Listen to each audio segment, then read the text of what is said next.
The Brotherly Love Band, a Ginny Greaves short by Sarnia de la Maré. It was 10 past gin o'clock on a Thursday, and I was 2 bills behind rent when trouble swanned into my office in designer heels and a moral compass that pointed directly to the gutter.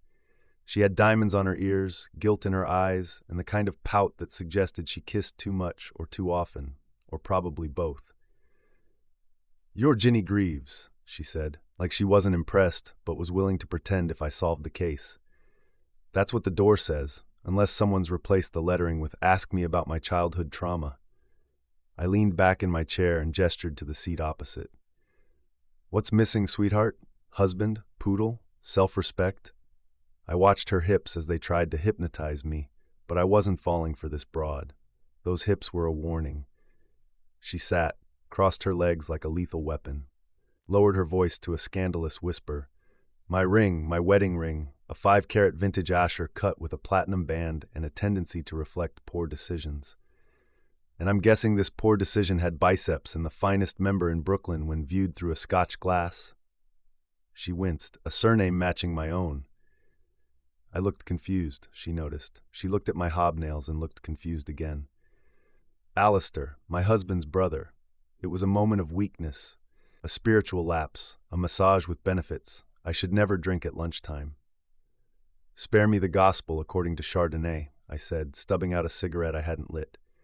"Where was the last known sighting of the matrimonial ice?" "Alistair's flat. I think it slipped off during proceedings. Slipped off, landing gently on the bedclothes, or flung across the room in a frenzy of Roman shame." She gave me the look of a woman who had indeed flung, and not just this one time. "I need it back now," she said. "He's already asking why I'm wearing gloves indoors." "And the rate?" "Double." I raised an eyebrow. "Double rate, double speed. I assume you're paying in cash and discretion." She tossed a wad of notes on my desk like a woman throwing booties at a baby shower.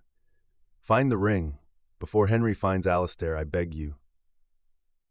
Alistair answered the door wearing a robe and holding a glass of moonshine that was 80% proof and 20% hope.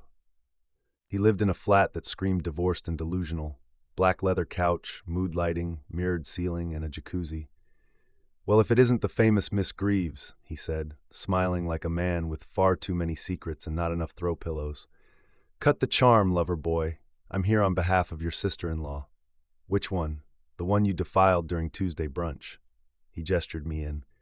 We may have been a little enthusiastic. Things were flung, garments, morals, possibly jewelry. I surveyed the place like a truffle pig with boundary issues. There, glinting beneath the glass coffee table, wedged between a dog-eared Kama Sutra and a coaster shaped like a pineapple. I retrieved it with my pen, 5 carats of sexual curiosity, still gleaming with the faint aura of doggy style. "You're lucky I'm not the judging type," I said. "I'm lucky you're not armed." "I am," I muttered, "in several places."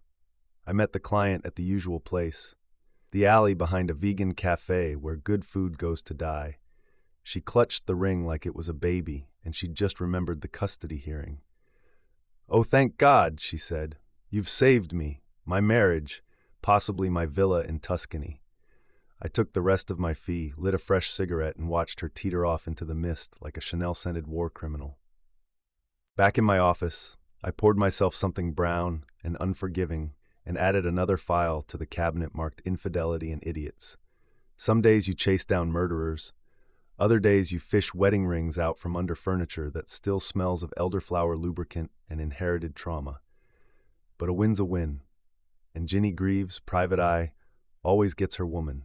Unless, of course, she's already married to someone else. 2025 Sarnia de la Mar, wdelamar.com.